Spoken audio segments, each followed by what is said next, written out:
Hey, good to see you. So we are in day 4 of 31 Days of Horror. This time I've got a real classica, one of my favorite Italian horror films. It's Lucio Fulci's gory, crazy, nightmarish film, Gates of Hell, also known as City of the Living Dead. And I've got here this German presentation under its German title Ein Zombie hing am Glockenseil, which translates as a zombie hing on a bell rope. And interestingly, German German dubbed version of Gates of Hell adds when the priest commits suicide early on in the film, when he hangs himself, they add the sound of the bell ringing on the soundtrack to justify this title. Gates of Hell is an old friend. I know this movie inside out. I've seen it so many times. I actually planned to leave it till later this month, but I just couldn't resist because it's just one of my favorite films, favorite horror film. It's an ideal Halloween movie because the story actually builds up towards All Saints Day and culminates at midnight on All Saints Day. It's a story of Mary Woodhouse, who's this psychic, and during a seance she has a vision of this Catholic priest named Father Thomas hanging himself at a cemetery somewhere. She doesn't know where it is. All she sees is this guy dangling from the noose, and she sees a tombstone with a strange jumbled inscription on it. As she has that vision, she collapses and she basically dies. And then the ambulance shows up and the cops shows up, and then there is this reporter played by Christopher George from The Exterminator and Pieces. He's looking for an explanation what happened to Mary Woodhouse, because that's a suspicious death. And this is how he gets involved. He rescues Mary Woodhouse during this incredibly suspenseful scene where she's been buried alive. So it's a really over-the-top and very skillfully shot scene at the cemetery. So he rescues her, and then the two of them go on the road in search of this City of the Dead. So this title, City of the Living Dead, it doesn't really reflect the film, because this setting of the film, Dunwich, is actually more of a village. It's more of like a tiny little place. The film begins in New York City but switches quickly to Dunwich. The influence of Stephen King is really strong here. If you've seen Tobe Hooper's adaptation of Salem's Lot, and if you've read the book Salem's Lot, you will notice numerous parallels. So screenwriter Dardano Sacchetti, who was Fulci's usual collaborator at that point, he freely borrowed and liberally adjusted some elements of Salem's Lot and concocted this loose screenplay for Gates of Hell. Gates of Hell is a really plotless film, and that's a compliment. It's a film which jumps from scene to scene, and there is that mounting sense of dread and hopelessness, which is what I love about a good horror film. It doesn't make a whole lot of sense, and it doesn't have to, because like your worst nightmares, it just keeps taking you from one horrible situation to the next with no hope of salvation in sight. This is one of Fulci's darkest, most this film, it can make you queasy. There is a lot of bodily fluids. You see people vomit, you see people salivate, you see people with maggots glued to their face, you see people whose eyeballs are bleeding. There is a guy, he has this drill stuck in his temple, go right through his head. It's a violent film and it's sick. The zombies, it's a zombie movie. The zombies are really odd. They look slimy and disgusting. These are some of the most horrible creatures in any horror film I've ever seen. They're nightmarish. You know, in previous Fulci film, Zombie Flesh Eaters, zombies are kind of dried out and crusty, and you know, their faces look kind of like clay. Whereas here in the Gates of Hell, they're dripping with pus. There is maggots coming out of them. They're very slimy and they kind of look like they're decomposing right in front of you. So it's a unique look. They had a different makeup artist work on Gates of Hell. So it's not Giannetto De Rossi, it's Gino De Rossi, and he provided these and I think it was Franco Ruffini as well. They provided these effects, and Ruffini did the makeup, so it's incredible. Gates of Hell also benefits from this amazing score by Fabio Frizzi. It's mellotron, and it's really sets the mood straight away. The movie begins with a black screen, kind of like Cascarelli's Phantasm. There's just black screen, and then there is a piercing scream. The title comes up. If you know the French version, in the French version, the opening credits actually zooms in really fast on you, which makes it even better than the English print.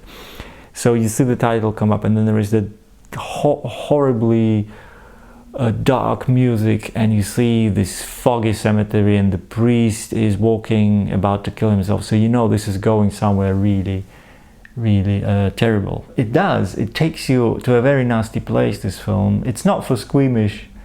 Gates of Hell is not for the squeamish. This film really confronts you with the soggy reality of dead matter, of what comes with physical death. So decomposition, dissolution. There is not a lot of depth to any characters or dialogues. It's like a really fun and superficial comic book. There are 4 main characters. So there is Peter Bell, the reporter, played by Christopher George, and he's this kind of square-jawed, skeptical guy. And Mary Woodhouse, the psychic, so she's the believer. So there is a dynamic. He's skeptical, yet he comes along for the ride, and she had that vision, so she obviously believes the apocalypse is about to erupt. The zombies are about to devour everyone. And then there is a couple in Dunwich. There is like a shrink, Jerry, played by Ali de Valle's son, Carlo De Meio, and there is his patient, this young artist called Sandra, and she's played by this Swedish actress Janet Ogren. And there are these 2 couples, and throughout the film we switch between them as they are confronted with these supernatural events, and eventually they get together. And there is a horrible scene with the maggots, Tom. It's really quite revolting, where they're sitting there talking about what they're going to do, how they're going to try and save the world from zombies, when the window just flies open and all these maggots come flying in their faces. And these are real, they look like real maggots. There is no fakery, no CGI, no optical tricks. They're literally just showering actors in what looks like tons and tons of maggots. So it's a gross movie, and my compliments to Gates of Hell. It works. That film is gross out. It's a shocker. As a kid, when I got the tape, I don't have it here to show you, but I first saw it on cassette, on VHS, and the back cover had the screenshot of the drill sequence. So you saw like John Morgan with the drill sticking out his temple. And I just thought, oh my God, what is this movie? That was one of the early shockers I got my hands on. I was like, I couldn't believe that was the point of the movie. When I watched The Gates of Hell for the first time, I couldn't believe how crude it was. Like, there is barely any narration. It's just literally like one sequence of zombie onslaught on top of the other, and it just doesn't make any sense, except there is more and more gross stuff being thrown at you by the director, Lucio Fulci, who I've grown to love. That film is a wonderful treat for Halloween. It's a great example of what Italian gore, Italian horror is about. So it's a combination of atmosphere, great production values, and strong violence. So a lot of directors got inspired by Fulci and followed up with some shot-on-video gory movies in the 90s, but those films had no clue about how to build up atmosphere. There's a lot of German gore which came out of the Fulci school, but they had no clue how to create this poetic atmosphere. Gates of Hell is also immensely poetic.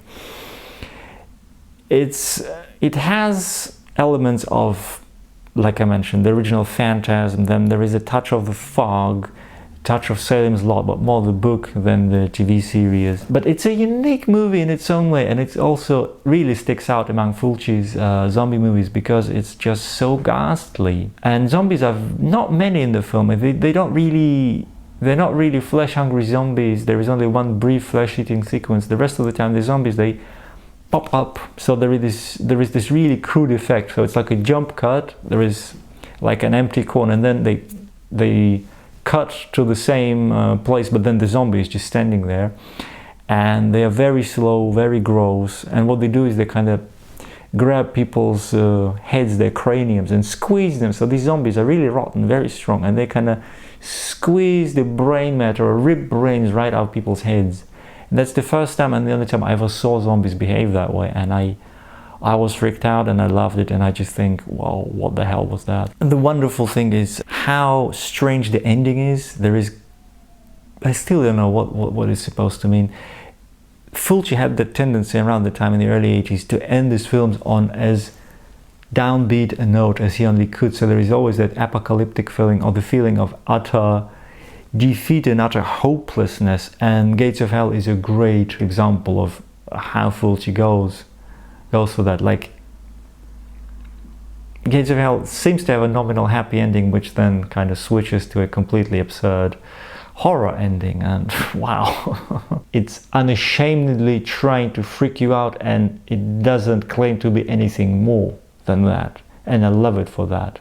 It's a real powerful, gory movie from my beloved Lucio Fulci. So that was day 4 of 31 Days of Horror. Thanks a lot for stopping by. I'll see you tomorrow for another shot on 16mm film, but a contemporary film, a recent horror movie from the States.